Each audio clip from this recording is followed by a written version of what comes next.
सड़क पर दौड़ती गाड़ियां सिर्फ लोगों को मंजिल तक नहीं पहुंचाती बल्कि उनकी और दूसरों की जिंदगी की जिम्मेवारी भी साथ लेकर चलती है। लेकिन जब स्टीयरिंग के पीछे बैठा व्यक्ति नशे में हो तो वही वाहन मौत का कारण बन सकता है। धनबाद में पिछले करीब 1 साल से ड्रंक एंड ड्राइव के खिलाफ लगातार अभियान चलाए जा रहे हैं। पुलिस सड़कों पर उतरकर जांच कर रही है, जुर्माना वसूले जा रहे हैं, वाहन जब्त किए जा रहे हैं और लोगों को जागरूक भी किया जा रहा है। बावजूद हर अभियान में दर्जनों लोग शराब पीकर वाहन चलाते हुए पकड़े जा रहे हैं। सवाल यह है कि क्या लोगों में सड़क सुरक्षा को लेकर संवेदनशीलता की कमी है? क्या कानून का डर खत्म हो गया है या फिर ड्रंक एंड ड्राइव के खिलाफ चलाए जा रहे अभियान अपेक्षित असर नहीं छोड़ पा रहे हैं? नमस्कार, मैं धीरेन्द्र और आप देख रहे हैं मिरर एनालिसिस। आज हम चर्चा करेंगे मिरर एनालिसिस में धनबाद में ड्रंक एंड ड्राइव के खिलाफ चल रहे अभियान, उसकी प्रभावशीलता और सड़क सुरक्षा के प्रति लोगों की जिम्मेवारी पर। शराब पीकर वाहन चलाना सिर्फ कानून का उल्लंघन नहीं बल्कि खुद की और दूसरों की जान को खतरे में डालना भी है। बावजूद इसके धनबाद में ड्रंक एंड ड्राइव के मामलों में कोई बड़ी कमी देखने को नहीं मिल रही। पुलिस जब भी विशेष अभियान चलाती है, बड़ी संख्या में वाहन चालक पकड़े जाते हैं। इनमें युवा, नौकरी पेशा लोग, परिवार के साथ सफर कर रहे लोग और दोस्तों के साथ निकले वाहन चालक भी शामिल रहते हैं। अभियान के दौरान कई बार पुलिस और वाहन चालकों के बीच बहस, नोकझोंक और पहुंच पैरवी के साथ विवाद की स्थिति भी बनती है। कुछ लोग जांच का विरोध करते हैं तो कुछ जुर्माना भरने से बचने की कोशिश करते हैं। बावजूद इसके पुलिस लगातार कार्रवाई कर रही है। लेकिन सवाल यह है कि जब कार्रवाई और जागरूकता दोनों चल रहे हैं तो फिर नियम तोड़ने वालों की संख्या में कमी क्यों नहीं हो रही? विशेषज्ञों का मानना है कि केवल जुर्माना या अभियान काफी नहीं है। सड़क सुरक्षा को लेकर सामाजिक जिम्मेदारी और व्यक्तिगत अनुशासन भी जरूरी है। जब तक लोग स्वयं यह नहीं समझेंगे कि शराब पीकर वाहन चलाना एक संभावित दुर्घटना को निमंत्रण देना है, तब तक कानून का डर भी सीमित असर ही दिखाएगा।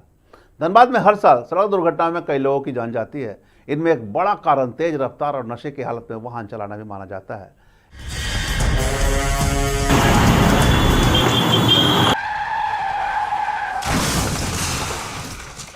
ऐसे में ड्रंक एंड ड्राइव के खिलाफ अभियान सिर्फ चालान काटने तक सीमित नहीं रहने चाहिए बल्कि इन्हें जन आंदोलन का भी रूप देने की जरूरत है।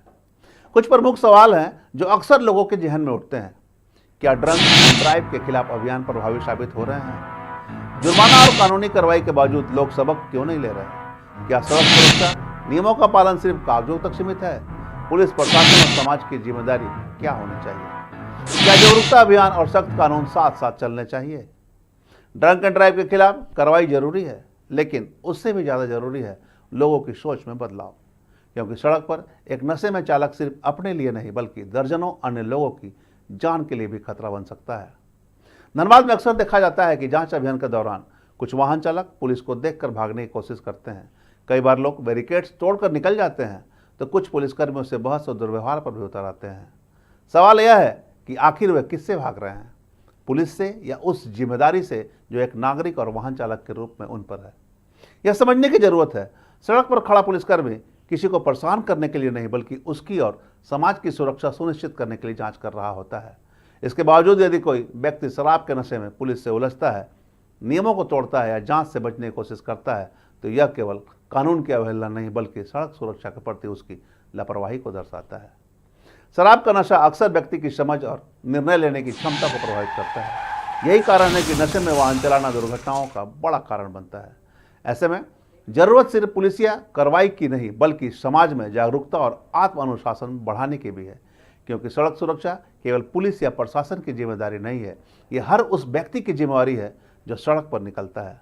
सवाल यही है कि क्या हम हादसों से पहले जागेंगे या फिर किसी बड़ी दुर्घटना के बाद ही सबक लेंगे? पुलिस प्रशासन का भी स्पष्ट संदेश है कि शराब पीना कानून अपराध नहीं है, लेकिन शराब पीकर वाहन चलाना निश्चित रूप से कानून का उल्लंघन है और यह जानलेवा भी साबित हो सकता है। यदि किसी ने शराब का सेवन किया है तो उसे स्वयं वाहन चलाने की बजाय किसी ऐसे व्यक्ति को वाहन की जिम्मेदारी देनी चाहिए जो पूरी तरह से सामान्य स्थिति में हो। इसी सोच और सड़क सुरक्षा के उद्देश्य को लेकर यातायात पुलिस हाथों में ब्रेथ एनालाइजर लेकर सड़क पर उतरती है।